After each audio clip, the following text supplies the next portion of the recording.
Buenos días, me da mucho gusto estar de nuevo con ustedes. Gracias, Benito, por hacernos un espacio, ya que no pudimos estar aquí el día de ayer. La opinión del sector privado sobre la situación de la economía y sobre lo que debiéramos hacer. Creo que después de describir lo que vemos en la economía, ya no tendría que decir qué es lo que tenemos que hacer porque es casi inmediato. ¿Cuál es la situación real? Estamos creciendo aún a menos que nuestra tasa histórica de 2.3, 2.4%. El consumo es extremadamente débil, frágil, volátil. El mercado interno en realidad es extremadamente delgado, no es una fuerza pujante para crecer. Los ejemplos de fin de año de la demanda del consumo son muy preocupantes. El Buen Fin fue, a pesar de las cosas que oímos por ahí, en algún momento nos pidieron a nosotros, CESP, que fuéramos los que dijéramos cuál era la realidad, y luego nos pidieron que mejor no la dijéramos. Y no fue muy bueno, pero lo vamos a tener que decir un día de estos. ¿Qué pasa? Tenemos un desempleo muy alto. La tasa de desempleo abierto es de 5%, ustedes la conocen, pero la tasa de subempleo es, dependiendo del mes, es de 8.1, 7.9, y este subempleo es una forma de desempleo, es un desempleo disfrazado.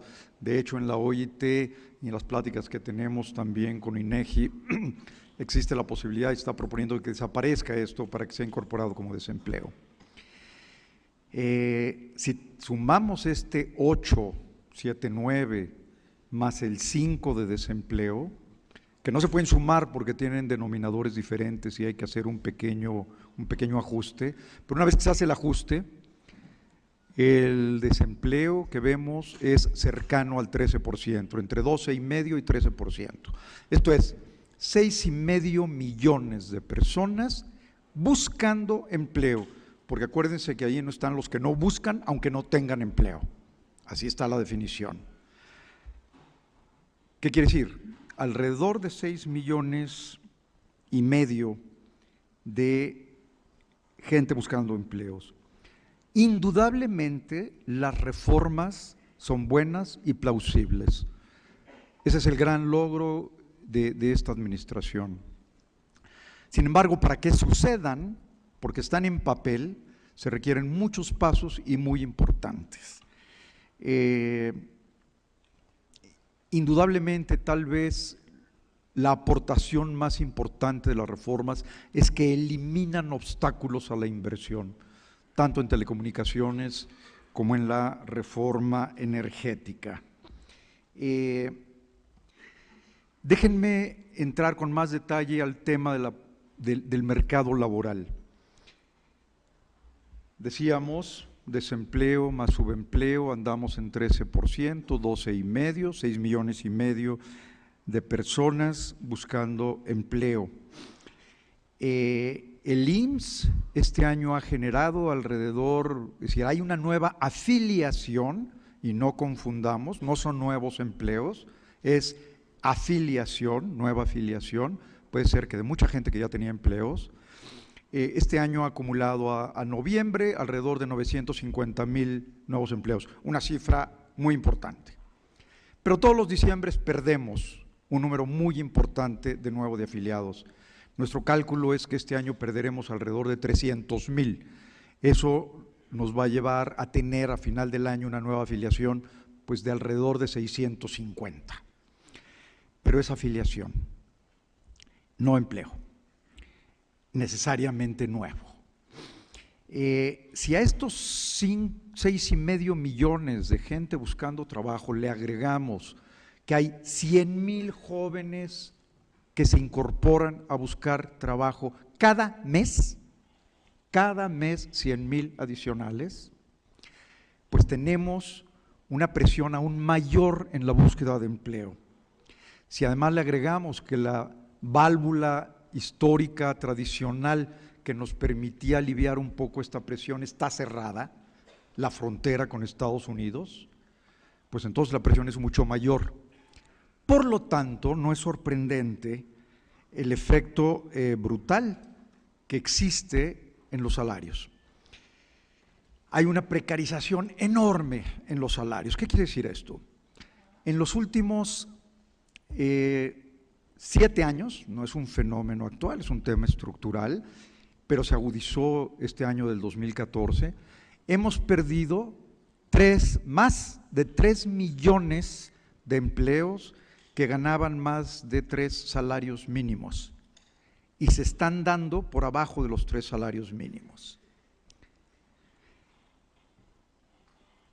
El año pasado tan solo fue más de 1 millón de empleos. A septiembre iba una pérdida de 1 millón de empleos que ganaban más de 3 salarios mínimos y los que se están dando, sobre todo en la informalidad, son abajo de 3 salarios mínimos. Junto a esto, la pobreza laboral, este indicador que ha desarrollado Coneval, es quiénes de aquellos que sí tienen un empleo, de todas maneras, su ingreso no les alcanza para la canasta alimenticia. Y este índice viene creciendo. Esta es la realidad de nuestro país, es bastante dramática y las reformas que están ahí podrán ayudar al eliminar obstáculos para la inversión, pero si no se aterrizan cuidadosamente, si no se instrumentan cuidadosamente, no van a tener los efectos que esperaríamos que tuvieran. No hay manera de crear empleo sin inversión. Punto. Si quiero contratar a un carpintero o a un plomero, pues les doy unas pinzas o un martillo o clavos, un serrucho. Eso es capital y no hay manera de crear empleo sin capital. Nuestra inversión en el país ha sido una inversión relativamente baja en general. Desde 1982 los ajustes en la inversión pública fueron dramáticos. Realmente no hemos vuelto a ver una inversión pública muy pujante.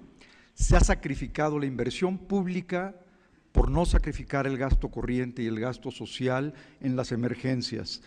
Y como llevamos 40 años de emergencias, pues no hay manera de mejorar la inversión pública.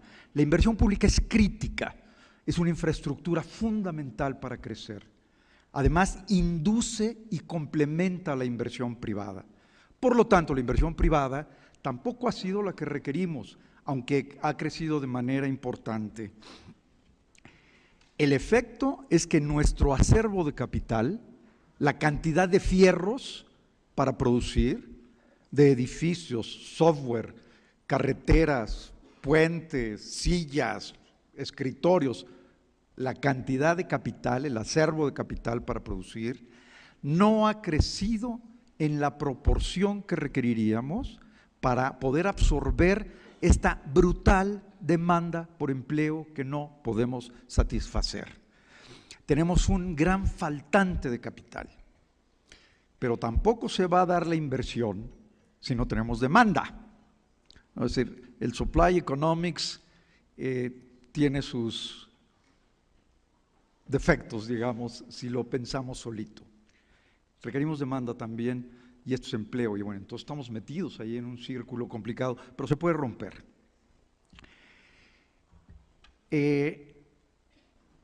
Para darles una idea de la gravedad de la situación de la inversión pública, déjenme decirles, en el 13, en los 2 últimos años de Calderón mejoró la inversión pública notoriamente con respecto a los años anteriores. Pero prácticamente son los 2 únicos años de inversión pública desde 82 en que hubo alguna mejoría.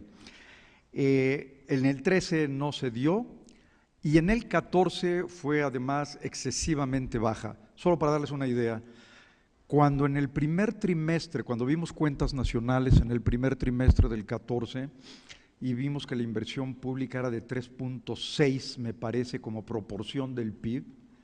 Yo dije, no puede ser, tiene que haber algún error, porque no me acuerdo de ningún otro trimestre tan bajo.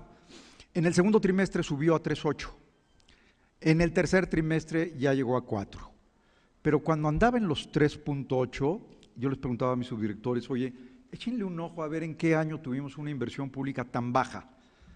Pues muy rápidamente en los 2000 no, 90s no, son los 80s necesariamente, pues no, 70s no, 60s no, 1946 fue el otro año en el que tuvimos una proporción del PIB, de la inversión pública, de 3.6. Cuando nos preguntamos, oye, ¿y por qué no crecemos? Pues más bien la respuesta es, ¿y cómo íbamos a crecer? No hay manera. El plan de infraestructura que tenemos no es un plan estratégico de infraestructura, es una lista de proyectos y en muchos casos una lista de compromisos que se hicieron durante la campaña, que no necesariamente están alineados en la infraestructura que requerimos para poder crecer. Bueno, tenemos los ejemplos de los trenes que van de un lugar que no deben ir a otro que menos deberían ir. Y lo más grave tal vez es que hay muchos proyectos suspendidos porque la manera en que se licitan es la siguiente. Ya estás cerca, se le dice al constructor, pero te falta que le subas a 20%. O tienes que llegar a 30%. ¿De qué? Pues de la mordida que me vas a dar, mano. Entonces, muchos empresarios, y esto se los puedo decir porque trato con ellos todo el tiempo, dicen, no le entro, y se paran. La corrupción es brutal. Es como nunca, al menos yo la había visto. Si a esto le agregamos la política fiscal, la reforma del 14, la verdad es que estaba diseñada originalmente de cierta forma, que nosotros creíamos que iba a tener un efecto muy bueno, el que habíamos estado platicando, pero se modificó radicalmente en los últimos momentos y quedó una reforma modificada, que entre otras cosas realmente no está alineada para crecer. Castiga la inversión, cuando es lo que más requeriríamos propiciar. Redujo de manera muy importante el ingreso disponible, y al reducirse el ingreso disponible, como sucedió, pues se redujo de manera muy importante la posibilidad de consumir, la demanda se cayó, el mercado interno indudablemente se debilitó. ¿Está mal buscar ingresos para el gobierno? La verdad, yo creo que no, pero hay que ver qué tipo de ingresos y cómo hacerlo, ¿no? Yo creo que debemos volver a pensar seriamente, y ojalá lo pudiéramos hacer para el 16, en un IVA generalizado y en una reducción del ISR. Sin predial, porque los municipios no cobran el predial, porque tendría que cobrárselo el presidente municipal a su primo y a su tía, o corren el riesgo de no ser reelecto el primo que va a tratar de competir por la presidencia municipal. Entonces, no hay fondos suficientes en los municipios, la infraestructura está mal y el gobierno estatal suple de alguna forma esto, y la ausencia de otros impuestos como el predial en particular lleva a que tengamos un maravilloso impuesto sobre la nómina. Entonces, un impuesto sobre la nómina, es decir, tienes que pagar impuestos por crear empleo. O sea, el mundo al revés, ¿no? El otro tema que es preocupante es que hubo un énfasis importante en gasto social que, hombre, dadas las carencias de nuestro país es difícil que no se dé, pero no antes de crecer, no con deuda y no antes de tener asegurado un ingreso que permita financiar esto. Al mismo tiempo tenemos una serie de temas serios sobre la incertidumbre jurídica que existe, la falta de Estado de Derecho, la impunidad absoluta, la corrupción absoluta, generalizada en los tres poderes, en todos los niveles de gobierno, y se han planteado propuestas parciales que más bien se parecen a la sugerencia del asesor del príncipe del gato pardo, ¿no? Hay que cambiar las cosas para que todo siga igual. Esta era la propuesta del asesor del príncipe del carácter de Lampedusa. ¿Qué hacer? Pues yo creo que todos tienen ya la respuesta de qué hay que hacer. Pero déjenme concluir en algo. Si México tiene que ser, o puede ser competitivo, o debe ser competitivo, si el sector privado, los empresarios, si las empresas deben ser competitivas, requieren como condición, indudablemente, un gobierno competitivo. No vamos a tener un México competitivo si no tenemos un gobierno competitivo. Y yo les diría,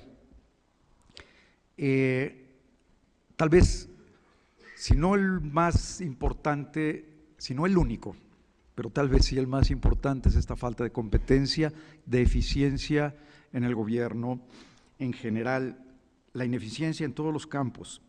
Tal vez, poniéndolo desde el punto de vista económico, la falla de mercado más seria, la causa de falta de inversión, de empleo productivo, de justicia, de reglas de juego, es el gobierno en sus poderes. La corrupción en el Poder Judicial es de veras dramática, es alarmante, ¿no? Por 50 pesos pueden subir arriba de la lámpara el expediente para que no aparezca nunca, ¿no? Y los jueces, bueno, son famosos por su facilidad. La justicia no es de quien tiene la razón, sino de quien paga más, ¿no? Y así es nuestra realidad. Es imposible funcionar en un país así. Requerimos cambios muy radicales. No quisiera terminar diciendo que el sector privado no tiene nada que hacer y que son santos y damas de la caridad. Yo creo que el rent seeking, esta búsqueda de prebendas, de las que una parte muy importante de empresarios, por suerte una minoría, minoría, pero importantes, viven alrededor de este tipo de búsqueda de prebendas y de compartirlas y de hacer cómplices de quien da los contratos y de quien participa. Esto habría que eliminarlo y castigarlo. La impunidad tiene que ser para ambos. O sea, el que desaparezca la impunidad tiene que ser tanto para el sector privado como para el sector público. Yo creo que la semana que entra, o dependiendo del calendario de Gerardo Gutiérrez Candiani, vamos a presentar un código de ética que es fundamental porque el sector privado tiene que dar un paso importante y dar una señal importante en ese sentido. No vamos a poder crecer sin un gobierno competitivo y los retos son estos y son urgentes. Y yo hago votos porque las medidas para enfrentar esto no sean en el 16, sino ya antes de que termine enero. Gracias.